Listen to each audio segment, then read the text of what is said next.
It was a warm, sunny evening on May 8th, the year 2000, and my husband and I and the children had just finished dinner, and we decided to take a bicycle ride around the development while my husband was going golfing. And we finished dinner. It was a beautiful evening, and I was going off to golf with some friends. I remember I went outside, and I was by the door, and I went to Ashley was there, and she had showed me she got a brand new Princess jacket that she had just gotten in the mail that day. And Ashley was always tough with giving affection. And I can remember that day she put her new jacket on, and I asked her for a hug, and she came and she wrapped her arms around me and gave me a big hug. And that was really the first time that she had shown a lot of affection. And so we headed out, put their helmets on, jumped on their bicycles, and off we went. We passed lots of neighbors out, enjoying the evening as well, and thought went through my head, this is, you know, life couldn't be any better. Little did I know that in just a few minutes my daughter would be fighting for her life.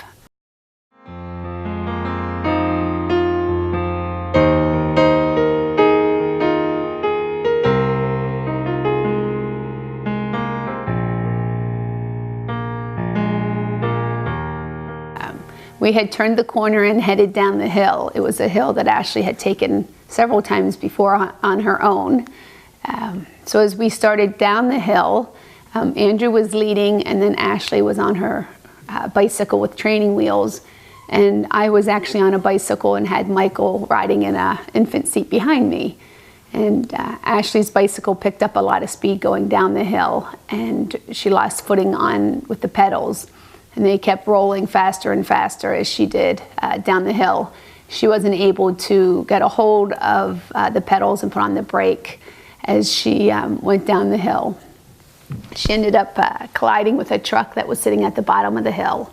The impact with the back end of the truck threw her backwards on the road, and the base of her head hit the street first.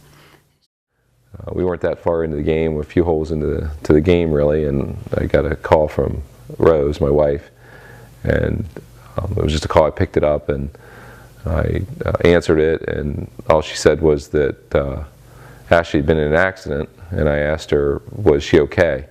And she said no, and hung up the phone. She had broken all the bones in the base of her skull, and tissue had torn away from the brainstem. So it was a very severe injury, and she lay lifeless on the road. So we, of course, called 911 instantly. And I can remember as I was headed towards the house hearing ambulances, and actually stopped at a light, a red light, and actually what it was police cars going by, and when the light changed, I pulled in behind and ended up following those cars right to the foot of the hill by our house. It seemed to be forever for the ambulance to come down the road, almost like slow motion as I saw it approach, and Ashley continued to lay on the road, just lifeless. Upon my command to breathe, she would take a couple breaths, and then her body would go limp again. So I needed to continue to tell her to breathe. The paramedics quickly came on the scene and prepared her to travel. Until that point, I had kept it together pretty well, I thought, allowing the paramedics to do their work. But then upon closing the doors of the ambulance and them preparing to leave, I realized they weren't letting me allowed to go with them. And I started yelling that she needs me to be with her. And they apologized, but said there wasn't room in the back of the ambulance for me. So they shut the door and drove away with my baby girl, not knowing if she would survive even the trip to the hospital. And I jumped out of the car and I went up, and at that point my wife was hysterical, and the ambulance was pulling away. And there were a lot of neighbors around, and she was there and upset that she couldn't get in the ambulance. And Ashley was already gone, of course, and there was just actually a big puddle of blood where she had been laying after the accident.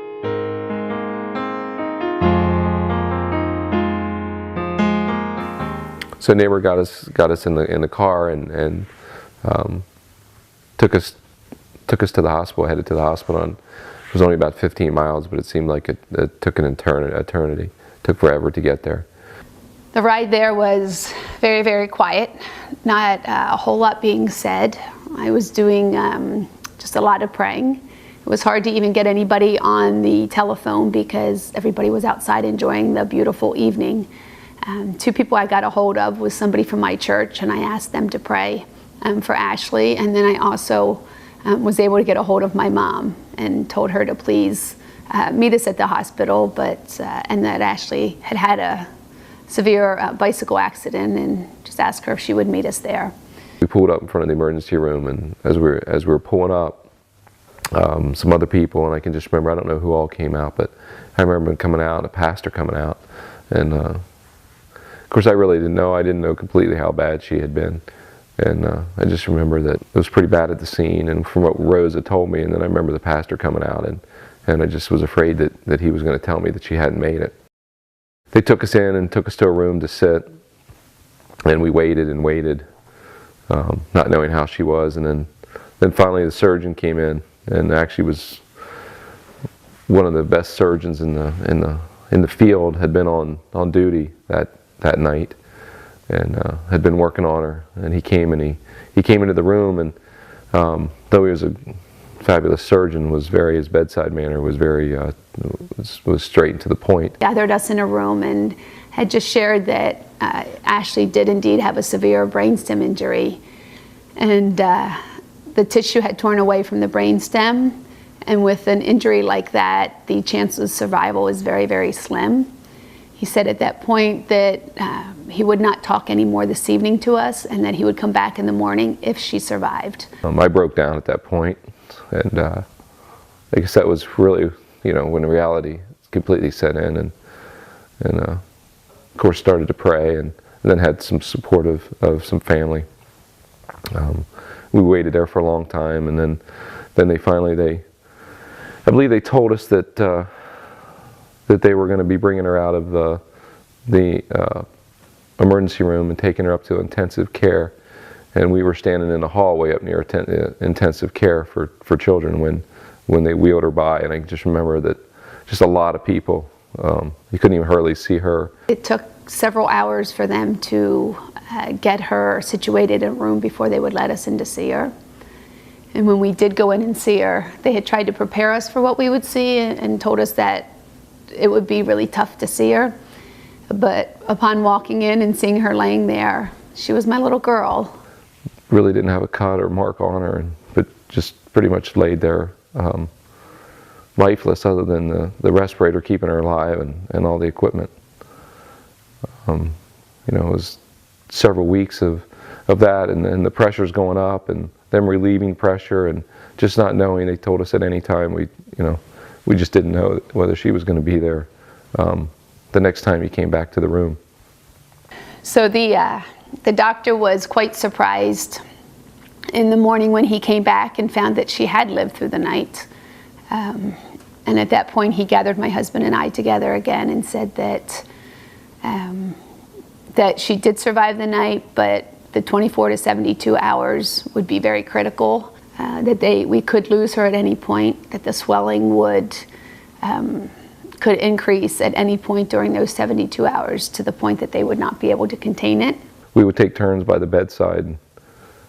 I can remember, reading the Bible and looking through areas that God would direct me, and I could just remember, the Lord telling me that, really at that time, I remember just this being told that she would make it, and I know it was hard to believe, but that she would make it through it somehow, and I always felt that she would, and we really just thanked. I didn't know what the outcome would be, but I just remember thanking the Lord for the time that we had with her already, and the blessings that she had given to our life, and that if it was His will, we prayed that His will would be that she would come through it, and that we would be able to continue to raise her.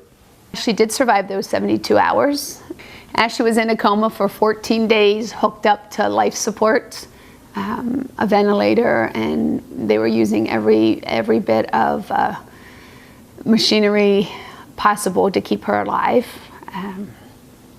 At the 14-day mark, they took her off the ventilator, and we were very, very pleased to see that her body did kick in and had remembered how to breathe. As she came out of the coma, though, it was evident that her brain had been erased. She had lost all ability to talk, to swallow, to move any part of her body. It pretty much erased her brain, and she had even less skills of a newborn baby.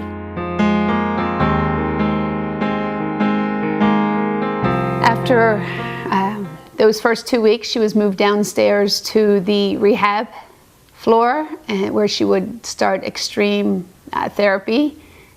She was probably 4 to 6 hours a day, every day in therapy to regain skills. After 8 weeks in the hospital, they did allow us to take her home. At that point, Ashley could not sit up on her own. She could not walk. She could not talk. She could not see at all. So she really had a very long journey ahead of her. So I remember, Rose working and working with her, and finally one day, her first words were "Mama." And I remember the one night asking her, "Who did you want to put in bed, Mama or Daddy?" And I said, "Mama," and she shook her head yes. And I said, "Well, then you got to say it." And I remember her saying "Mama," and those words were just so sweet to my ears. And then the day after that, when Rose was praying with her one night before bed, she said "Amen." And then after that, the verbalization started to come back. She started to regain her vocabulary and her voice and talk, start to talk. She still had then, and she still has struggles today, but she's been a miracle in her recovery. It's been a long journey since that evening, one that she has always been willing to conquer. She is an amazing little girl, has taken each challenge ahead of her and worked her hardest to overcome it.